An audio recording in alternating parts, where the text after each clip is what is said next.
I'm Josh Thorhagen. And I'm Matt Pryor. And we are Alamance. And you're watching Lindsay Klein's Homegrown Spotlight.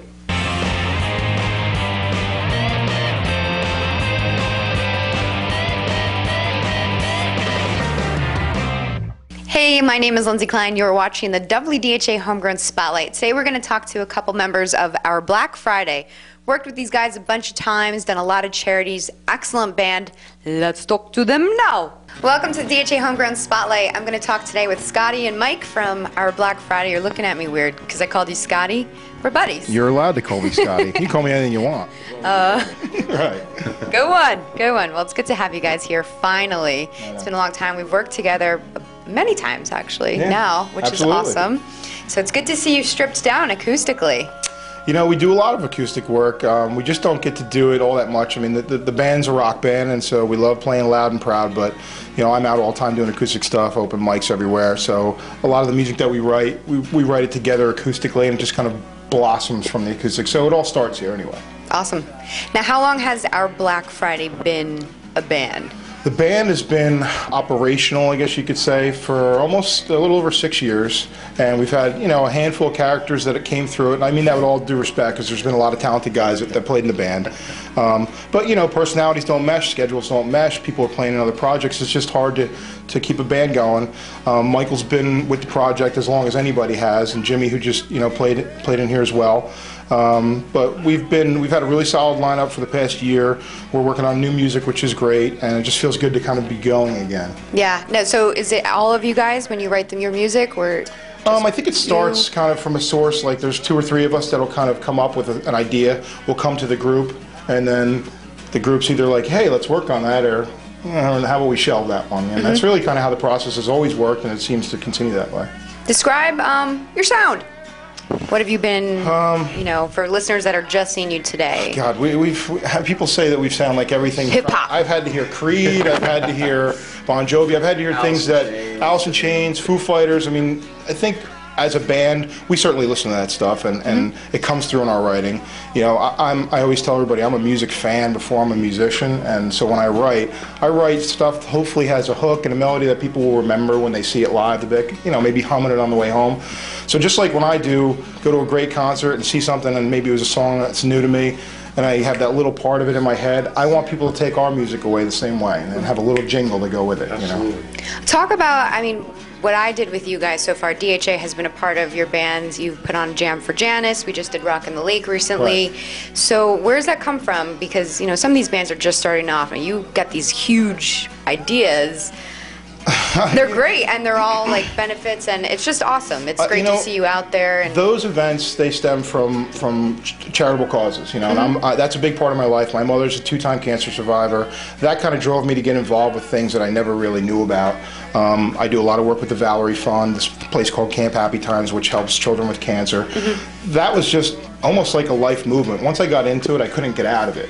And, you know, yeah, I have some maybe grandiose visions of things, but the projects that we're all part of are usually doing good for other people. And and it's there's local. no better feeling than that, than like knowing, you know, yeah, you have a kick-ass show and you jam and you rock out, but you know, at the end of the day, you raise a bunch of money for kids or veterans or people that really needed the help. And I think that's where, why can't you do it bigger? If the music is there, they're going to come, and you bring better music, more people are going to come to it. And so everything I get involved with, I try and help where they ask me to help, or I just sit in the background and say, what do you need me to do? I'll do it. Yeah, no, very impressive. I definitely have to check these guys out, and I'm loving the ideas, and we're actually really honored that you invite us all the time. We always and me, invite you I get guys. to come. Absolutely. Lindsay, you're always invited, and you know that. That's because he gives me Reese's Peanut Butter Cups. That's true. Just kidding. What are your favorite venues? You know, I know that you're doing a lot of acoustic things, but our Black Friday, where do you guys play out most? I mean, because we're an original band, predominantly, we're usually doing showcases or charitable events like we're talking about. But now we've got some momentum going again. We started working on new music. We're going to try and do some stuff locally here. We're going to do some stuff in Morristown. We played out at the Cup down in Linden. Dexter's was nice too. Dexter's was a great venue that we played at. That people had seen us there. Mexicali is a great venue. I mean, there's a handful of good venues in New Jersey that certainly support local artists that are doing original material.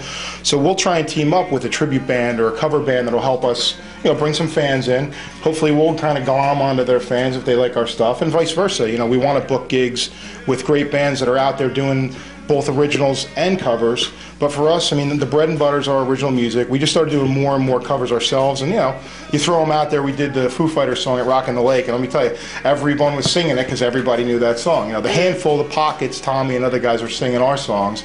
But we want to start integrating some cover songs just because it'll make us a little bit more marketable as a band. Right. Where can people find your music? Plug all of your websites. Well, you know, we're on Facebook, we're on MySpace if that's still around, Reverb Nation. So just find Our Black Friday. If you just Google Our Black Friday, you'll see a ton of stuff come up, and it'll get you to Facebook. But we're trying to use Facebook as kind of the main vehicle. Everything seems to go from there. Everybody's on Facebook so much, you know, because they're all at work, not on Facebook, right? Multitasking, I don't know what you're talking about. So we want to take advantage of these awesome multitaskers and go to Facebook and check out the band. And, you know, we got a lot of new music coming down. I'm involved in a film project now that we're going to be part of with the music, doing the soundtrack, and so that's a big deal with the Frozen Flashback. So those are, and again, that's another charitable thing that kind of spawned into something bigger that no one really thought it was going to happen. So. Look at you, look at you. Okay, last question I ask every band. You've been doing this for some years now, and I'm not talking about your age, I'm talking about the band. 29. Piece of advice for bands just starting off, original artists in today's era. You know, there's my personal advice, because I am out playing music 3 nights a week. My personal advice is find good open mics, because they're really blossoming. They're all over the place now. It's good. Get some good open mics. There's a great one in Morristown at the Dark Horse. I mean, they set you up with a pro stage, some lighting, a smoke machine. I mean, it gives you a chance to practice your art. But, you know, the more people you're going to play in front of, it seems like more artists step up.